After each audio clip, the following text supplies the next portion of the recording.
Hey, folks, today we're here with Jesse from Manitoba, and he heads up a group called TobaGrown, and they're trying to make it so that everybody in Manitoba can grow four plants, like the rest of Canada. So, how you doing, Jesse?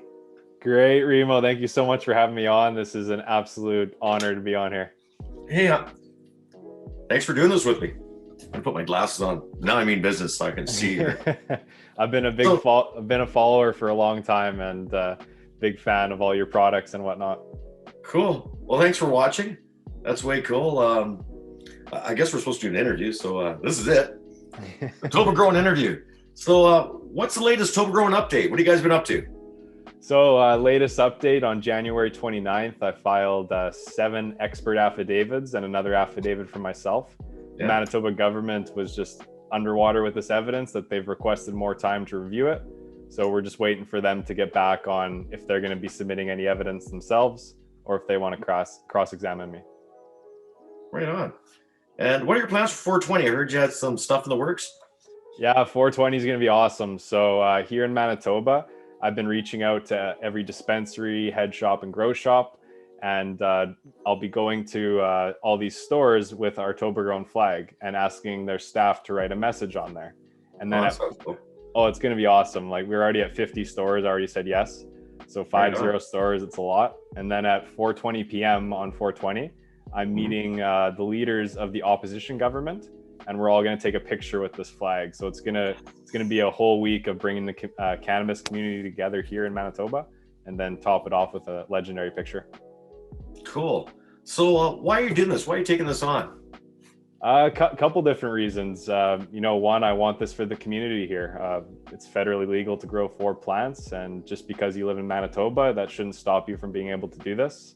I personally agree. want to grow, and selfishly, I want to be that guy that rips this ban down. Well, you know what? When the time comes, I have some nutrients and I have some clones for you, because I know that time will be soon. You guys will be successful at this. Just made my day. Wow, that would be amazing. What do you need the most help with in your battle here? So currently we're really strong on the case side and evidence side. The big thing we need right now is public awareness and public support. So we could Cool. walk in there and have a cannabis hating judge. There could be some technicalities that we get tripped up on. But if we have the thousands of people who know about this, who are wanting this, it really puts a lot of pressure on the whole system. Crazy. So, what are the reasons the government's banning cannabis in Manitoba? It doesn't make any sense to me because you're allowed to grow everywhere else in Canada. What makes Manitoba unique and special?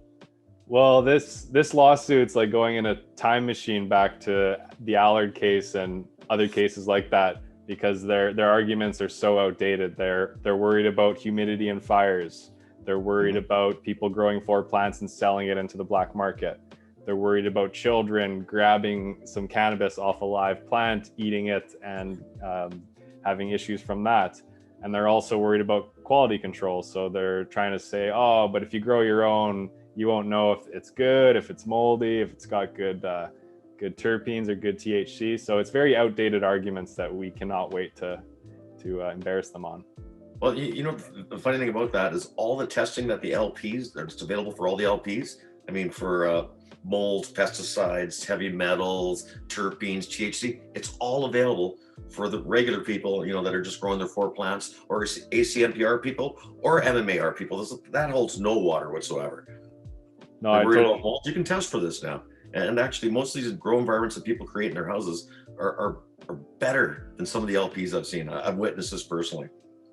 Well, I bet, because you can have 3x3 or 4x4 tent and 1 or 2 plants in there. You can focus all your energy on those 1 or 2 plants versus thousands in a Exactly. greenhouse. No, that's exactly. It's attention to detail, right? Absolutely. Another point on that is you don't have the wine or beer police kicking in your door when you're brewing your own wine to see if, hey, it's got enough alcohol in it. Does it taste good? Is it made properly? Yeah. That is much more harmful if a child walks into a room with fermenting wine on the floor and chugs back a bottle of that versus breaking into a grow tent and grabbing something off a branch. I mean, you could Yeah. always just grab one of these too and get inside and steal the weed from there. Like, doesn't matter if it's on a tree or on a plant or in the container, the kid can still get it. Well, with that being said, I grew up in an Italian household and we had a wine cellar, and my dad made wine. Actually, I had to help as a kid make wine. That I think was far more dangerous, drinking that really strong wine my dad would make, than any of this cannabis that I grow currently. Seriously, I got so sick drinking booze. I currently don't drink any alcohol whatsoever, probably because of my childhood experiences. Yeah, terrible drug, awful.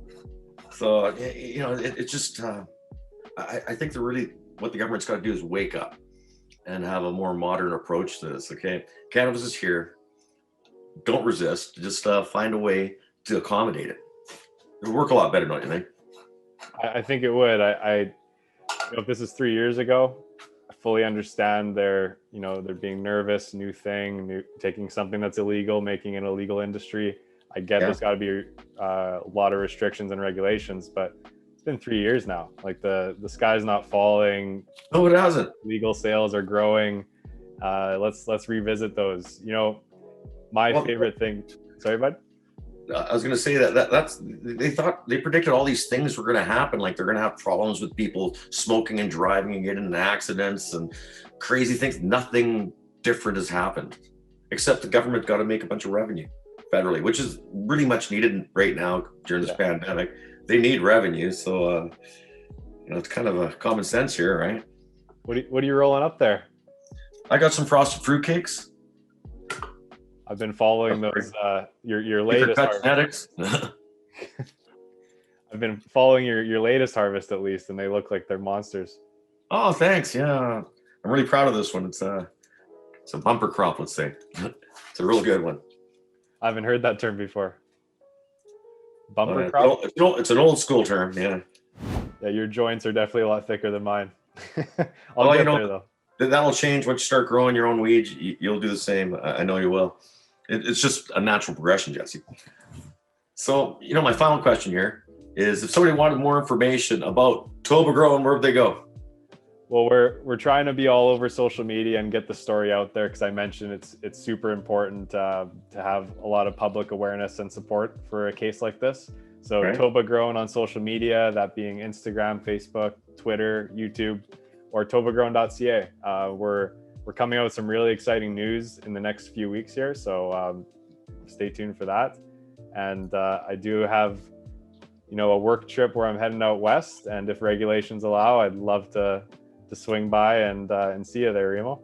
Come on down, Jesse, and we'll bring you for a tour of the grow room. I got 30 grams of legal cannabis here for you. I got you. Awesome. I have a question for you.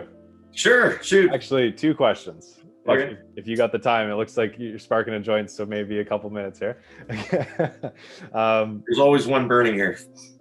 2 questions. So okay. First, for a new time grower, so a lot of people here in Manitoba, once the switch gets flipped, what's your number 1 tip that you give a brand new grower? Okay, if you learn how to water a plant, you can grow cannabis. So the number 1 rule, and you're gonna laugh at this one, if it ain't dry, don't apply. I've seen so many new growers, what they'll do is they'll water their plant every day. And that's a good thing, giving it lots of love and giving your plant attention. But if it doesn't want that water, you're actually doing damage to the plant. So just simply pick your pot up, feel the weight. If it's really heavy and you can touch the soil and it feels very saturated with water, it doesn't want any. So if it ain't dry, don't apply. But on the opposite end of the scale, if it's really dry, apply. Don't let them wilt, because that really harms the plant.